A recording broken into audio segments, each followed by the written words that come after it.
Halo anak-anak, apa kabar? Tante Ina percaya kalian tetap dalam keadaan sehat dan tetap semangat ya. Renungan pada pagi hari ini ada di Book of Power. Anak-anak juga jangan lupa sediain Alkitabnya. Kita mau sama-sama membaca kebenaran firman Tuhan. Renungan hari ini terambil dalam kitab Lukas pasal 15 ayat 1 sampai 32.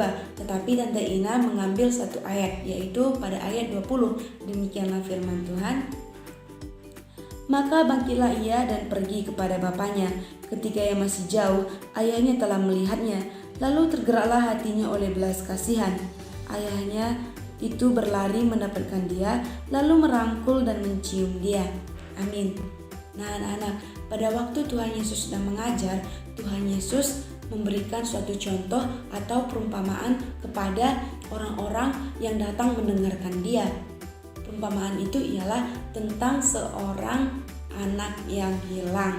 Nah, di situ dijelaskan ada seorang bapa mempunyai dua anak. Nah, anak yang sulung memiliki sifat yang baik. Dia mau membantu pekerjaan bapaknya, tetapi anak sulung ini mempunyai rasa iri pada adiknya pada saat adiknya yang bungsu pulang dari negeri yang jauh. Jadi, anak bungsu ini pada saat itu meminta haknya kepada bapaknya. Dia meminta berupa uang, harta yang banyak supaya dia bisa bersenang-senang dengan harta yang diberikan oleh orang tuanya. Di saat bapaknya memberikan harta tersebut, anak bungsu ini pergi jauh ke negeri yang jauh. Di sana dia berfoya-foya, dia bersenang-senang, dia melakukan apa yang dia suka. Tetapi suatu ketika negeri itu mengalami kelaparan.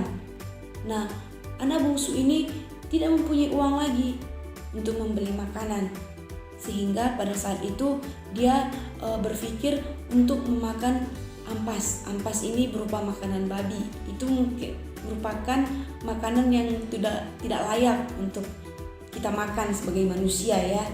Setelah itu anak ini merasa sedih. Dia berpikir, kenapa ya aku bisa seperti ini? Coba aku pulang ke rumah papaku. Di rumah bapakku pasti banyak makanan, apa yang kuinginkan pasti ada di sana. Ya sudahlah, aku pulang aja ke rumah bapakku. Biarpun aku tidak dianggap sebagai anak, itu tidak masalah.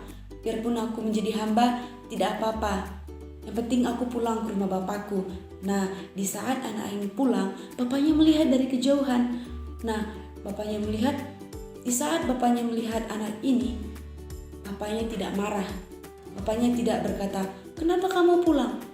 Kamu kan sudah menghabiskan uang saya sudah memberi kamu uang, kenapa kamu pulang?" Tidak anak-anak, bapak ini tetap menerima anaknya dengan penuh sukacita. Sampai ditulis di sana, bapak ini memeluk dan mencium anak tersebut. Nah, tapi kakaknya yang sulung tidak menerima.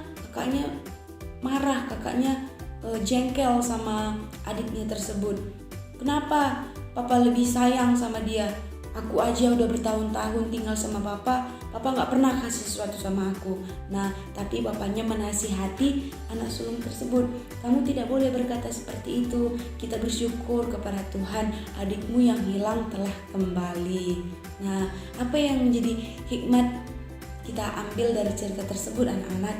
Hikmat yang pertama ialah kita tidak boleh mementingkan diri sendiri. Yang kedua, kita tidak boleh iri kepada saudara kita sendiri. Anak-anak jangan berpikir, aku gak mau bantu mama karena mama lebih perhatian sama kakak, adik, abang. Tidak. Semua orang tua itu memberikan perhatian yang sama kepada setiap anaknya. Nah, yang ketiga, anak-anak harus mau mengakui segala kesalahan di hadapan Tuhan dan di hadapan orang tua. Nah, di sana anak mengakui kesalahan di depan orang tua. Orang tua nggak mungkin memukul atau marah. Biarpun orang tua anak-anak marah, itu supaya melatih anak-anak tidak mengulangi kesalahan yang sama. Nah, demikianlah firman Tuhan. Tetap semangat, jaga kesehatan, selamat beraktivitas. Tuhan Yesus memberkati.